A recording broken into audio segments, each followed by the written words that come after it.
రాజ్ కుమార్, సందీప్ కి చెప్పు, ఇక్కడ మేమంతా వాడి కోసం దిగులు పెట్టుకున్నామని చెప్పు. వచ్చేయమను, ఒక్కసారి నాతో ఫోన్లో మాట్లాడమను.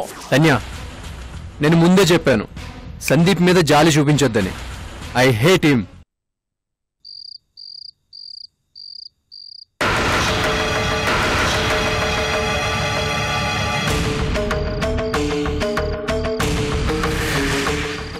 ప్రియాంక, ఏమనుకుంటున్నాడే నీ మొగుడు? భార్య పిల్లలు ఏమైపోయారో, ఎలా ఉన్నారో పట్టించుకోడా? కనీసం ఫోన్ చేశానో తెలుసుకోడా? తనతో రమ్మన్నాడు, వెళ్ళలేదు. కోపం రాదా? ఏదో సామత్ చెప్పినట్టు తనకే టికానా లేదు. సిగ్గు లేకుండా హవేలీలో డ్రైవర్ ఉద్యోగం చేస్తున్నాడు. మిమ్మల్ని తీసుకువెళ్ళి ఏం చేద్దామనుకుంటున్నాడు? కోపంలో ఇల్లొదిలిపోయేటప్పుడు అంత దూరం ఎవరు ఆలోచిస్తారు? అప్పుడు ఆలోచించలేదు సరే, కనీసం ఇప్పుడైనా ఆలోచించాలి కదా. అంత తెలివే ఉంటే ఇల్లొదిలి వెళ్ళిపోడు. బాగా చపల చిత్తం. ఒక్క మాట మీద నిలబడ్డు. నమ్ముకుంటే నట్టేట్లా ముంచేస్తాడు. అమ్మా, ఆ మృణాలిని దేవిని వదిలి రావడానికి సంవత్సరాల తరబడి ఆలోచించాడు. ఆలస్యంగానైనా తప్పు తెలుసుకుని రాజేశ్వరి దేవి వైపు వచ్చాడు. అమ్మా అని పిలిచాడు. బాగుపడ్డాడులే అనుకున్నాం. వెంటనే ప్లేట్ తిప్పేశాడు. ఏమనుకోవాలి? తల తిక్కనుకో, అంతకంటే ఏం చేస్తాం? అది కాదే, రాజేశ్వరిదేవి ఎంత బాధపడుతుందో చూడు. జాలేస్తుంది. అవును, బాధని దిగమింగుకొని తిరుగుతుంది.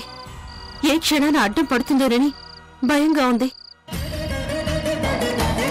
హవేలి వదిలేశాక ప్రశాంతంగా ఉన్నాం కదా అని అందరం మురిసిపోయాం. దిష్టి తగిలుంటుంది. అందుకే ఇలా ఏడుస్తున్నాం.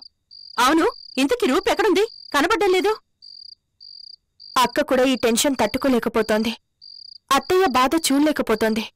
ఎక్కువసేపు గుళ్ళో వెళ్లి కూర్చుంటోంది. గుళ్ళో కాదు, వెళ్ళి సందీప్ ముందు కూర్చోమను. ఎందుకిలా ప్రవర్తిస్తున్నాడో చొక్కా పట్టుకుని అడగమను. దారిలోకొస్తాడు.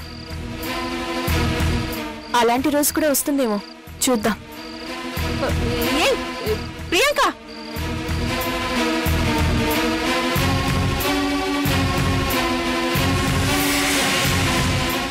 కర్మ.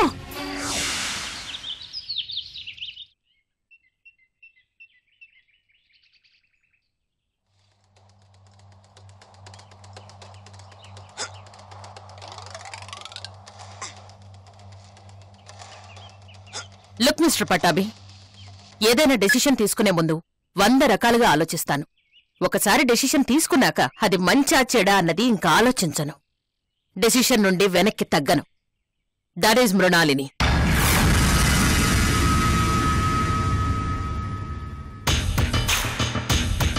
కోపంతోనో ఆవేశంతోనో తీసుకునే నిర్ణయాలు కోటీశ్వరుణ్ణి కూడా కారు డ్రైవర్గా మారేలా చేస్తాయి.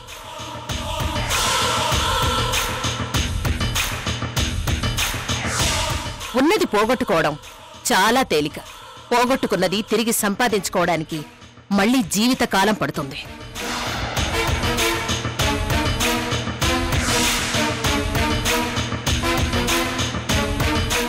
అది ఆస్తి కావచ్చు, అమ్మా కావచ్చు. గాయం అవ్వడానికి ఎక్కువ టైం పట్టదు. ఆ గాయం మానడానికి చాలా కష్టపడాలి.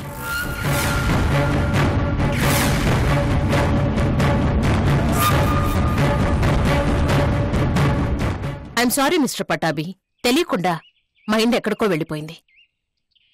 మీకు జరిగిన నష్టం గురించి నాకు తెలుసు. జాలిగా అనిపిస్తోంది. హెల్ప్ చేయాలనున్నా కాలం కలిసి రావాలిగా. Let's hope for the best.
ఏమిటి ఇది?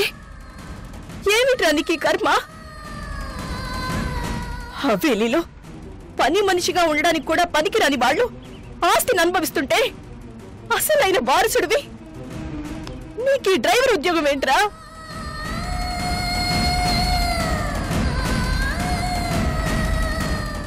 ఈ దౌర్భాగ్యాన్ని అనుభవించడానికేనా మమ్మల్ని కాదనుకుని వచ్చింది? ఈ దరిద్రాన్ని అనుభవించడానికేనా మాతో సంబంధాన్ని తెంపుకొనొచ్చింది? నీకోసం గుండెలు బాదుకొని ఏడుస్తున్నావురా. నువ్వెలా ఉన్నావు అని దిగులుతో చేస్తున్నావు. వచ్చేయ్ నాన్న, వచ్చేయ్, మన ఇంటికి వెళ్ళిపోదాం. నిన్ను కోరుకునేవాళ్ళు, నీ గురించి బాధపడేవాళ్ళు ఆ ఇంట్లో ఉన్నారు. ఈ పొరద నుండి బయటపడి వచ్చేయ్.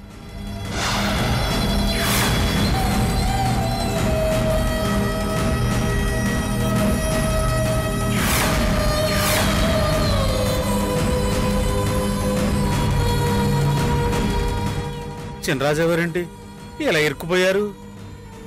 సందీప్, నీకు దండం పెడతాడ్రా. ఆ యూనిఫామ్ దాని మొహన్న కొట్టు. ఆస్తితో పాటు తగలబడి చావు మను. మనకు అనవసరం, సంబంధం లేదు.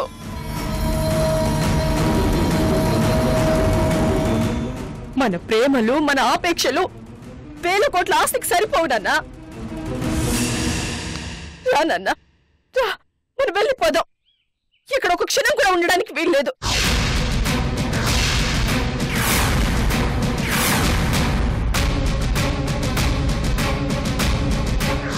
రానన్నా, రా, మన ఇంటికి మనం వెళ్ళిపోదాం. రానన్నా.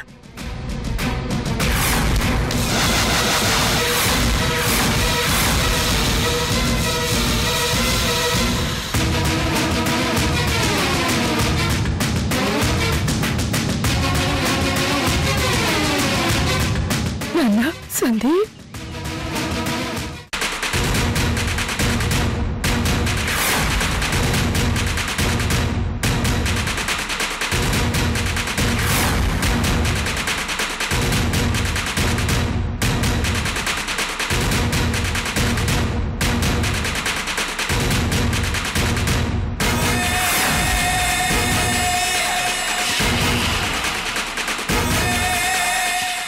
మేడం, ఎవరావిడ?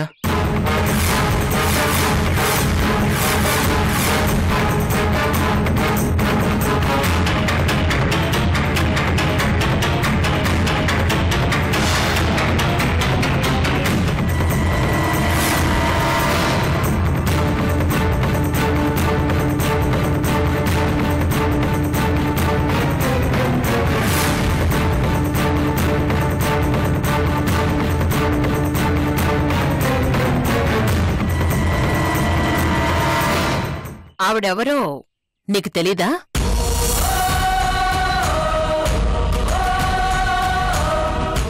తెలీదు మేడం.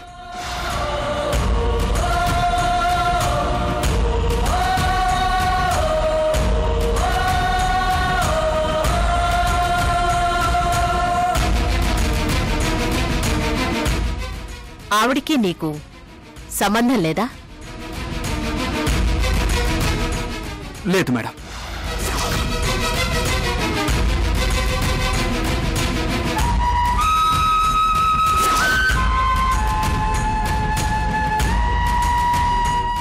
మరి ఎందుకలా నీ వెంట పడుతోంది? పిచ్చిదై ఉంటుంది.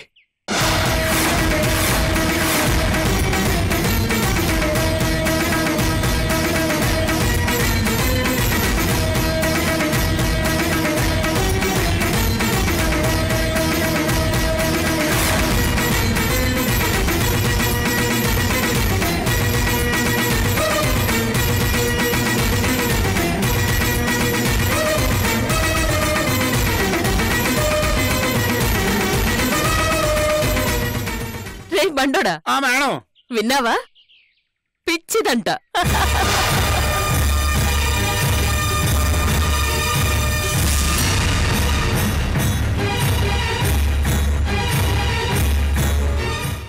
సెక్యూరిటీని పిలిచి బయటికి లాగేయమను.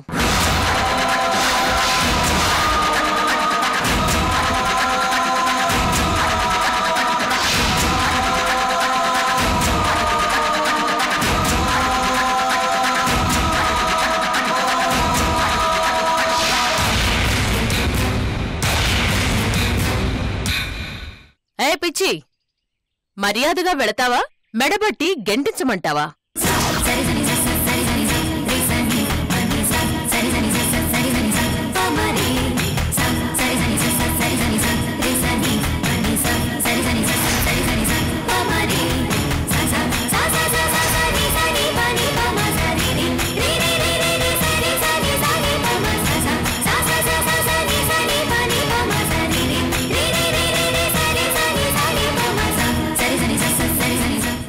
మృణాల్ని నిన్ను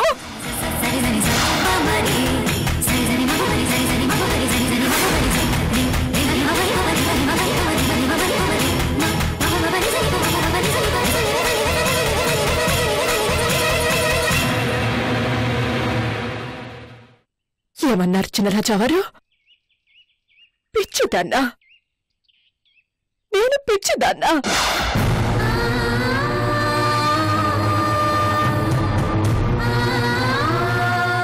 బిడ్డ కోసం తాపత్రపడే అమ్మ నీకు పిచ్చిదాన్లా కనిపిస్తోందా?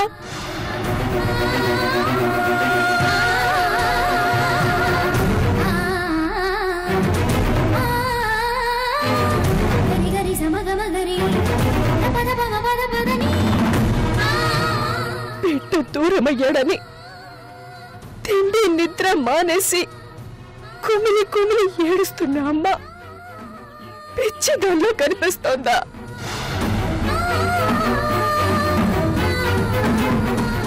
డబ్బు కోసం కన్న బిడ్డను కూడా చంపుకోవడానికి సిద్ధపడ్డ ఈ రాక్షసి నీ కంటికి దేవతలా కనిపిస్తోందా?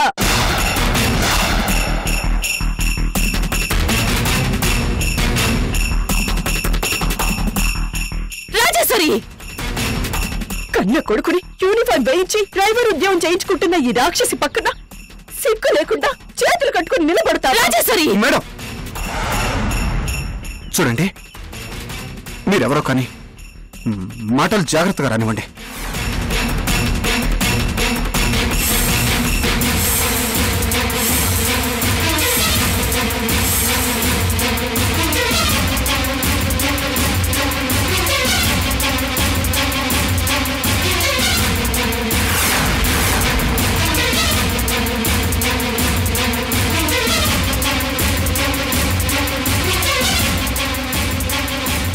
మా మేడం గురించి ఒక్క మాట ఎక్కువ మాట్లాడినా మర్యాదగా ఉండదు.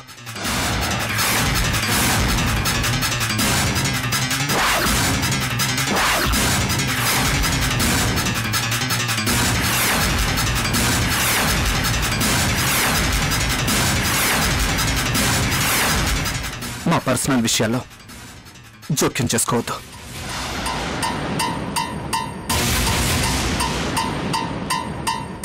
దయచేసి బయలుదేరండి.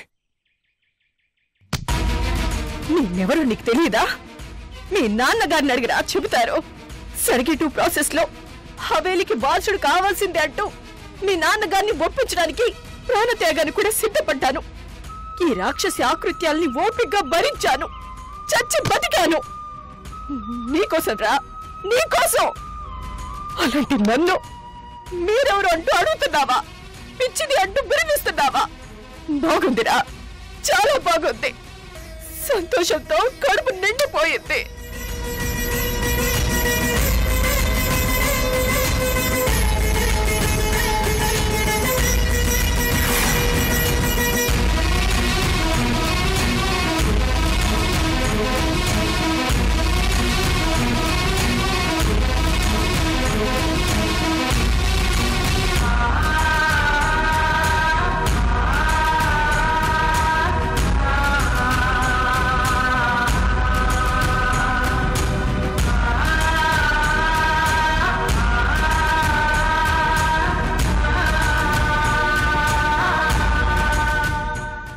రాజ్కుమార్!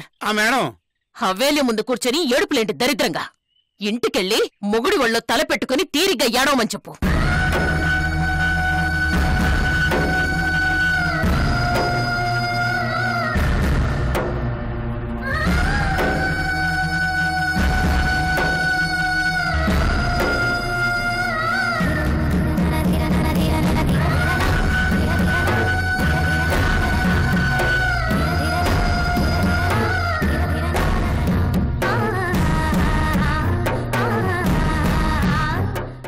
రోజులు ఓపిక పట్టండి అమ్మా.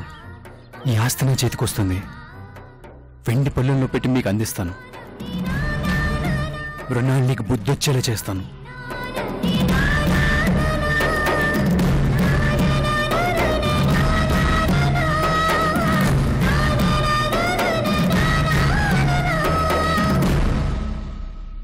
అమ్మా, ఈ గొడవ ఇక్కడితో ఆపేద్దాం. నిజానికి ఇది నీకు సంబంధం లేని విషయం. సందీప్ తెలుసుకోవాల్సిన విషయం. నువ్వు మాటలు పడ్డం నాకు ఇష్టం లేదు. లోపలికి వెళ్ళమ్మా, నేను చూసుకుంటాను. నీ కొడుగ్గా ఇది నా బాధ్యత. అంకుల్, అమ్మని లోపలికి తీసుకెళ్ళు. మేడం, వెళ్దాం పదండి.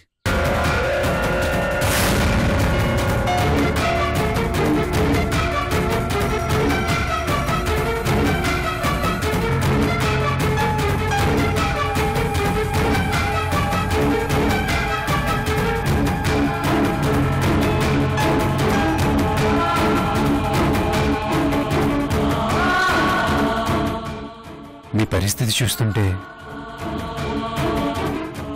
జాలిగా ఉందండి. అవసరం లేదు. నా మీద ఎవరు జాలి పడాల్సిన అవసరం లేదు. నాకే శాస్తి జరగాల్సిందే.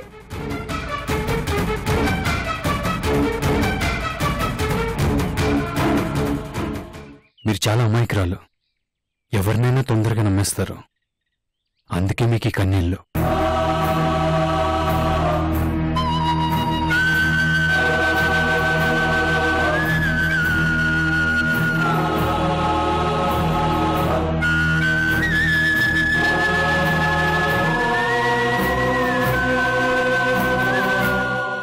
ఇంకా మీరు ఇక్కడ ఉండడం వల్ల మీ బాధ పెరగడం తప్ప లాభం ఉండదు. బయలుదేరండి ప్లీజ్.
సందీప్, ఆ అమ్మ కన్నీళ్ళ ఉసురు నీకు తప్పకుండా తగులుతుంది. నా ఉసురు కూడా నీకు తగులుతుందిరా. రేపు నీ బతుకు రెంటికి చెడ్డ రేవడి కాబోతుంది. అటు ఆ అమ్మ రానివ్వదు, ఇటు ఈ అమ్మ నిన్ను పట్టించుకోదు. చాలా డేంజరస్ గేమ్ ఆడుతున్నావు. నేనేం చేస్తున్నానో నాకు తెలుసు. నువ్వెంత కాళ్ళడ్డం పెట్టడానికి ట్రై చేసినా నాకు దక్కాల్సింది నేను దక్కించుకుంటాను.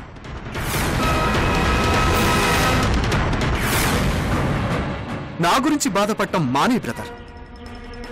రేపు నీ పొజిషన్ ఏం కాబోతుందో ఆలోచించుకో. నా కాళ్ళు పట్టుకొని బతిమలాడుకో. భిక్ష పడేస్తాను. భిక్ష వేస్తావో వేయించుకుంటావో కొద్ది రోజుల్లో నీకే తెలుస్తుంది. ఎగ్జైట్ అవ్వకు బాసు.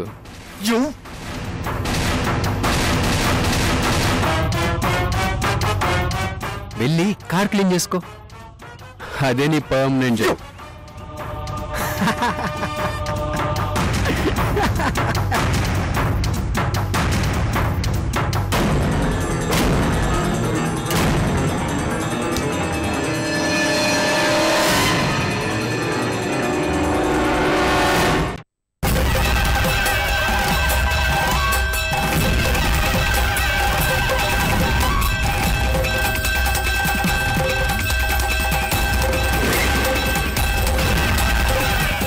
రాజేశ్వరీదేవి